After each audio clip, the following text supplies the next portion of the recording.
வாசாமி 20% விலை உயர்வுக்கு பின் 1 கிலோ உளுத்தம் பருப்பின் விலை ரூபாய் 96 எனில் 1 கிலோ உளுத்தம் பருப்பின் அசல் விலையை காண்க. குட். ஓகே, எதனுடைய அசல் விலை கேக்குறாங்க? அசல் விலை என்ன எடுத்துக்கலாம்? எக்ஸ் எடுத்துக்கலாமா? இந்த அசல் விலையில எத்தனை சதவீதம்? 20%. எதுல? எக்ஸ்ல 20%.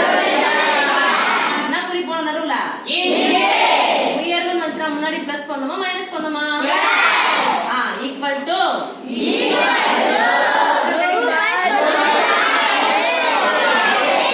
ரூபாய் 96. சொல்லுங்க சாமி. எக்ஸ் பிளஸ்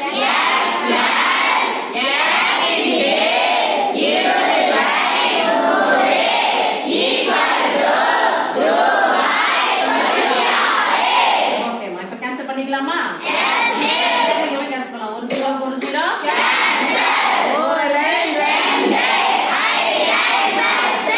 பெருக்கல் என்ன இருக்கு? ஒன்னு இருக்கு. ஒரு எக்ஸ் எக்ஸ் பை சொல்லிக்கலாம். இப்ப எக்ஸ் பொதுவா வெளியே எடுத்துடலாமா?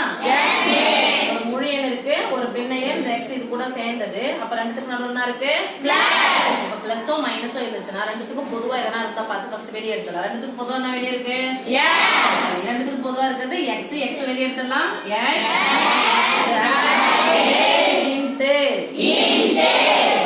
கேட்டோம். பொதுவா வெளியே எடுத்தா பிராக்கெட் போடணும். நான் என்ன படிக்கணும்?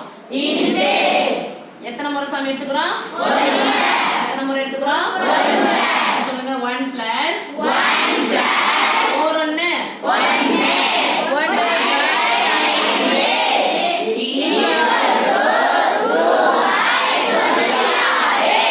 பாருங்க. ஒரு முழு எண், ஒரு பின்ன எண், இந்த ரெண்டு நம்பர் சேர்த்து சுருக்கி ஒரே நம்பரா மாத்தணும். அப்ப ஒரு முழு எண் ஒரு பின்ன எண் இருந்துச்சுன்னா என்ன பண்ணணும்? நடுவுல பிளஸோ மைனஸோ இருந்தா குறுக்க போடு. அவ்வளவுதான்.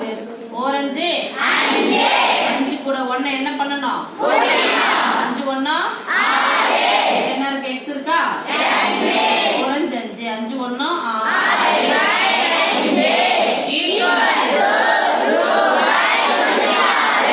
பாருங்க. பெருக்கல் எக்ஸுக்கும் இதுக்கு நடுவுல பெருக்கல் இருக்குன்னு அர்த்தம். பெருக்கலா இருக்கிற 6 வகுத்தலா இருக்கிற 5 சமக்குறிக்கு அந்த பக்கமா போனா வகுத்தல் பெருக்கலாவும் பெருக்கல் வகுத்தலாவும். பெருக்கல் மேல தானே இருக்குது 6, அந்த பக்கம் போனா வகுத்தலா போமா. அப்ப நேரா அந்த கேன்சல் பண்ணிக்கலாமா? 4 6 4 6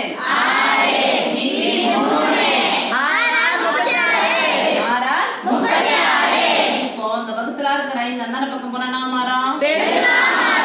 இப்ப இங்க பாருங்க சாமி. 4x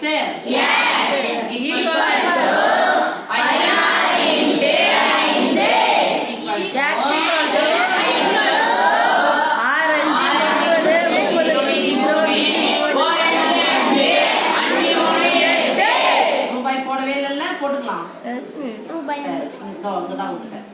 அப்போ உளுத்தம் பருப்பினுடைய அசல் விலை என்ன சாமி?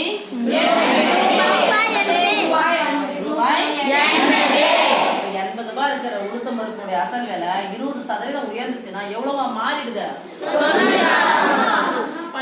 நம்ம கூட 10 ஆண்டு